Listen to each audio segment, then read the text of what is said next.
आज हम लोग बीए सेमेस्टर 1 का एक टॉपिक पढ़ेंगे। ये आपका BAC value added course. Value added course तो आप लोग सभी जान ही रहे हैं बीएसी को। वैल्यू एडेड कोर्स का एक है आपका ईवीएस और दूसरा है अंडरस्टैंडिंग इंडिया।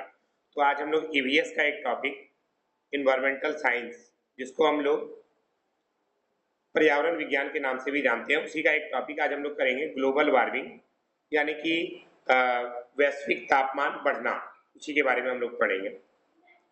तो ग्लोबल वार्मिंग क्या है, या ग्लोबल वार्मिंग या वैश्विक तापमान बढ़ने का मतलब है पृथ्वी क्या हो रही है, लगातार गर्म होती जा रही है।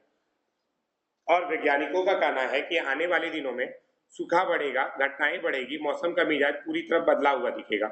अब आता है ग्लोबल वार्मिंग है क्या। तो आसान शब्दों में कहें तो ग्लोबल वार्मिंग का अर्थ है पृथ्वी के तापमान में वृद्धि हो जाना, पृथ्वी का टेम्परेचर बढ़ जाना, मौसम में परिवर्तन हो जाना। आप अभी जान ही रहे कि इस बार गर्मी सबसे ज्यादा पड़ी थी। एक दिन तो इतना ज्यादा हुआ था कि बहुत सारे लोग गर्मी से मारे गए थे, लगभग 13 लोगों की मृत्यु हो गई थी अभी हाल ही के 2 या 3 दिन पहले। अभी आप लोग जान रहे हैं कि 25 जून, अभी जनवरी फरवरी मार्च अप्रैल मई, सॉरी 25 मई से लेकर के 9 दिन तक को 9 तपा कहा जाता है। आप लोग पढ़े होंगे टीवी में या पेपर में, कहीं पर भी सुने होंगे आप लोग।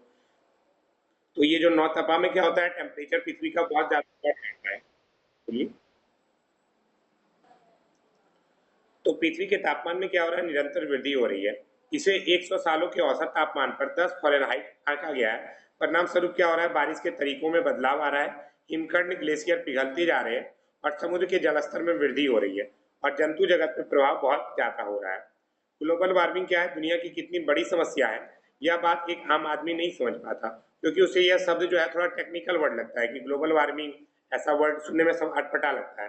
सिंपल भाषा में इसको लोग बोलते हैं कि ये वैज्ञानिक परिभाषा है और लोगों को लगता है फिलहाल संसार को इससे कोई खतरा नहीं है, लेकिन टेम्परेचर बढ़ते जा रहा है, इससे काफी खतरा भी है।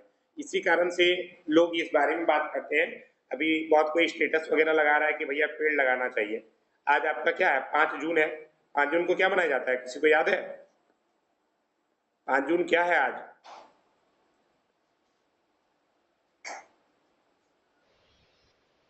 वर्ल्ड इन्वायरमेंट डे, विश्व पर्यावरण दिवस। ये 5 जून को मनाया जाता है। अभी बहुत कोई क्या कर रहे हैं, पेड़ लगा रहे हैं। भैया इस आज के दिन में पेड़ लगा के कोई फायदा नहीं होगा। पेड़ लगाना है तो बारिश के टाइम में रोकिए, तब तो जाकर के पेड़ होगा। ऐसे थोड़ी होगा अभी भी एक अगर हमको लगाना है तो उस टाइम में लेके लगाना पड़ेगा। तो ये भी की जा रही है। बोलिए।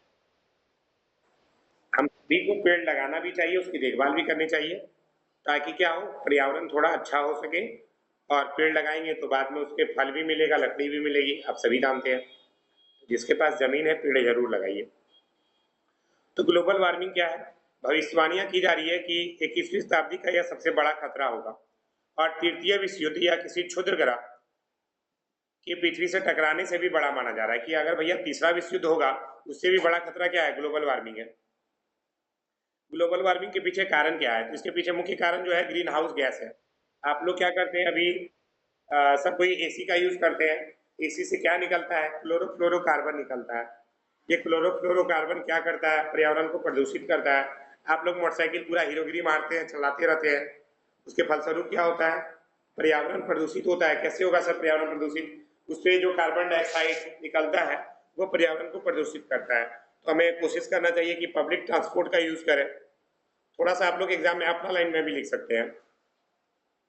इसके अलावा एक चीज और आप लोग सुने होंगे, अत्यधिक सर्द इलाकों में जहाँ ठंडा ज्यादा पड़ता है, वह पौधा को गर्म रखने के लिए पौधा को कांच के घर में रखा जाता है और उसके अंदर ग्रीन हाउस गैस भर दी जाती है। यह गैस क्या करती है, सूरज से आने वाली किरणों की गर्मी को सोख लेती है और पौधों को गर्म रखती है। तो भैया ऐसा नहीं होना चाहिए, ये भी गलत है। अब बोलेंगे सर ये सब कहाँ होता है, तो बहुत सारा एरिया ऐसा है जहाँ पे क्या होता है, जो फसल नहीं उगना चाहिए वे फसल भी उगाए जा रहे हैं इसके सहायता से। फलस्वरूप क्या हो रहा है, ग्रीन गैस वातावरण में फैल रहा है।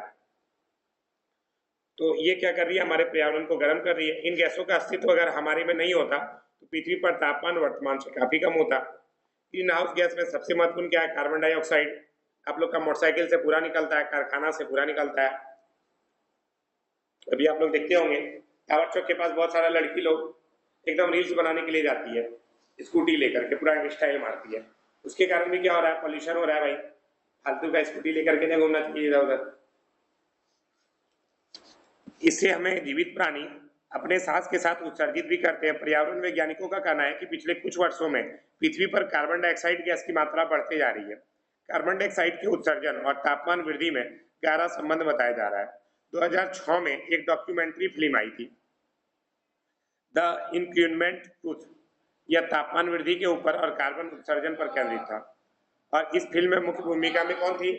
अमेरिका उपराष्ट्रपति अल गोरे। अमेरिका के उपराष्ट्रपति कौन थे? अल गोरे। और इस फिल्म का निर्देशन डेविड गुगेनहाम ने किया था। और इस फिल्म में ग्लोबल वार्मिंग को एक विभीषिका की तरह दर्शाया गया था। भैया ग्लोबल वार्मिंग बहुत ज्यादा खराब कर रही है, पृथ्वी के तापमान को बढ़ाती जा रही है और इसके कारण क्या होगा, बहुत स्थिति खराब हो जाएगी। इसी को लेकर के इस फिल्म को जो है सर्वश्रेष्ठ डॉक्यूमेंट्री का ऑस्कर अवार्ड भी मिला था।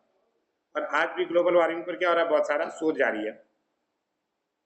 1988 में जलवायु परिवर्तन पर भी inter government panel on climate change का गठन किया गया। 2007 में अंतरशासकीय दल और तत्कालीन अमेरिकी राष्ट्रपति अल गोरे को शांति का नोबेल पुरस्कार भी दिया गया था। अब देखो ये उसी के बारे में बताया गया। आईपीसी क्या है पढ़ लीजिएगा एक बार। और एक चीज और, इसमें डाटा बहुत ज्यादा है। जो मेन पॉइंट आपका टिक लगा हुआ है ना पहले से, उसी से आप लोग अपना पॉइंट बना के कॉपी पर लिखिएगा, क्योंकि पूरा उतारिएगा तो सुबह हो जाएगा लेकिन फिर भी खत्म नहीं होगा। बहुत ज्यादा डाटा है इसमें, क्योंकि मैंने पूरा डिटेल में इसको पूरा बनाया था। अब देखिए आगे देखते हैं।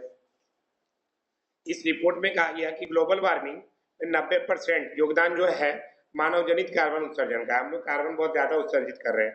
कैसे कर रहे हैं? अभी जस्ट मैंने बताया, मोटरसाइकिल से, कारखाना से, फिर आपका क्लोरोफ्लोरोकार्बन आपका एसी से, ये सबसे ज्यादा निकलता है। और इसके कारण क्या हो रहा है, आप लोग एक चीज जानते भी हैं, ऊपर में एक लेयर है हमारा यूवी की ओजोन परत, एक लेयर है आपका ओजोन लेयर, आप लोग सभी जानते हैं। ये ओजोन लेयर में क्या हो रहा है, डिप्लीटेशन हो रहा है, छेद हो गया है। था बीच में भर गया था। 2019 की बात करें उसमें आपका ये छेद जो है भर गया था। इसके कारण क्या हो रहा है, जो सूर्य से आने वाली हानिकारक पराबैंगनी किरणें वे इसको पार करते हुए पृथ्वी तक आ जाएगी। तो ऐसी स्थिति में हम लोग को कैंसर होने की संभावना बढ़ जाती है। इसलिए इस बात का ध्यान रखना चाहिए कि पॉल्यूशन कम से कम हो। जहाँ पॉल्यूशन ज्यादा होता है वहां पर अगर बारिश होती है तो वहां पर एसिड रेन होता है। एसिड रेन मतलब अम्ल वर्षा। और अम्ल वर्षा का पानी अगर हमारे बॉडी पर पड़ेगा तो हमें त्वचा कैंसर हो जाएगा, ध्यान रखिएगा। अब देखिए वैज्ञानिक लोग सर्च में ये पाए भी हैं कि 1925 से सूरज की क्रियाशीलता में लगातार वृद्धि हो रही है। तो क्या होगा, स्थिति बहुत खराब हो जाएगा।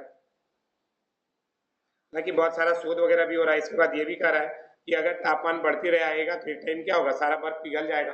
बर्फ पिघल जाएगा तो मुंबई जो कि उसके पास स्थित है वो सारा ऐसा जगह जहाँ पे बर्फ की संख्या ज्यादा है, या सिंपल सा बोले ऐसा जगह जहाँ समुद्र ज्यादा है, वहां पर बर्फ के पिघलने से और उसके पानी बनने के कारण वो पूरा का पूरा पिघल करके मुंबई जैसे बड़े शहरों को क्या करेगा, डुबा देगा। यानी ग्लेशियर पूरा पिघल जाएगा, स्थिति बहुत बुरी हो जाएगी।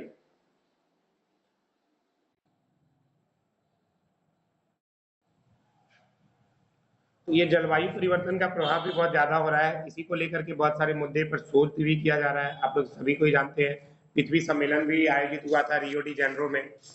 उसमें ये भी बात की गई थी कि पृथ्वी का टेम्परेचर को कैसे मेंटेन किया जाएगा, क्योंकि अगर नहीं होगा तो क्या होगा, तापमान बढ़ते जाएगा, गैस का उत्सर्जन बढ़ता रहा तो 21वीं शताब्दी तक आते आते पृथ्वी का तापमान 3 से 8 डिग्री सेल्सियस बढ़ जाएगा। और 3 से 8 बढ़ना मतलब परिणाम अत्यंत घातक हो जाना। बर्फ की चादर पिघल जाएगी, समुद्र का जलस्तर बढ़ जाएगा और समुद्र के इस बढ़ताव से दुनिया के कई हिस्से क्या होंगे, जलमग्न हो जाएंगे। चारों तरफ तबाही मच जाएगी और यह तबाही अत्यंत हानिकारक होगी। तो इसका कोई इलाज है क्या? भैया कोई इलाज नहीं है। इसको जागरूक करना पड़ेगा लोगों को, तभी लड़ सकते हैं। कार्बन फुटप्रिंट, प्रति व्यक्ति कार्बन उत्सर्जन का पैमाना को कम करना होगा। आप लोग अभी सुने होंगे जो हमारे दिल्ली के मुख्यमंत्री अरविंद केजरीवाल, उन्होंने वहां पर इवन ऑड फार्मूला लगाया था। अब देखिए सर इवन ऑड फार्मूला क्या है, जिसका गाड़ी का नंबर इवन नंबर है वे लोग मान लेते हैं सोमवार के अल्टरनेट पे चलाएंगे, जिनका ऑड नंबर है वे मंगलवार के अल्टरनेट में गाड़ी चलाएंगे। मतलब 3 दिन इवन नंबर की गाड़ी मार्केट में आएगी और 3 दिन ऑड नंबर की। अब नॉर्मल बात है, सबके घर में डबल गाड़ी तो होगा नहीं इवन और ऑड का। फलस्वरूप क्या होगा, मार्केट में क्या होगा, गाड़ी कम आएगी तो पॉल्यूशन भी कम होगा। तो ये सब का भी ध्यान रखना पड़ेगा। इस तरह का कुछ कुछ उपाय अपनाना पड़ेगा, ग्रीन गैस उत्सर्जन कम करना पड़ेगा, और नहीं तो क्या होगा, इतना गर्मी पड़ेगा, इतना जानलेवा बीमारी पैदा होगा कि हम लोग खत्म हो जाएंगे। तो प्रदूषण फैलाने की रफ्तार बढ़ती रही क्या होगा, औसत तापमान बढ़ते जाएगा, और बढ़ते जाएगा, जो काफी चिंताजनक है। तापमान वृद्धि से क्या होगा, जीव जंतु बेहाल हो जाएंगे, जल स्तर ऊपर उठेगा, स्थिति बहुत बुरी हो जाएगी और बीमारी फैलना शुरू हो जाएगा। इसको लेकर के बहुत सारा यूएन वार्ता वगैरह भी हुआ है, दुनिया भर की राजनीतिक शक्ति भी इसको लेकर के बातचीत कर रही है। जलवायु संधि लागू करने का बात किया जा रहा है, इसमें विकसित और विकासशील देशों पर लागू की जाएगी, ऐसा संयुक्त राष्ट्र के सदस्य ने 2015 में ही कहा था, हालांकि अभी तक लागू हुआ नहीं है। इसके अलावा जर्मनी की पुरानी राजधानी बॉन में 2015 में सम्मेलन हुआ था, उसको 2020 तक लागू करने की बात की गई थी कि जहरीली गैस का उत्सर्जन कम से कम हो, इस बारे में भी बात किया जाए। भारत, ब्राजील सभी देश इसमें शामिल होंगे, और UNFCCC ने भी ये बात की कि ज़्यादा से ज़्यादा तापमान अगर 4 डिग्री सेल्सियस बढ़ गया तो स्थिति बहुत दिक्कत वाली हो जाएगी। तो ये सब लाइन आप लोग अपने से लिखिएगा। इसका उपाय क्या क्या है, तो वही है भैया, बाइक कम चलाइए, एयर कंडीशनर मशीन का इस्तेमाल कम कीजिए, कूलिंग मशीन का इस्तेमाल कम कीजिए, ऐसा चीज़ का इस्तेमाल कम करना होगा जिसमें CFC गैस निकलता है।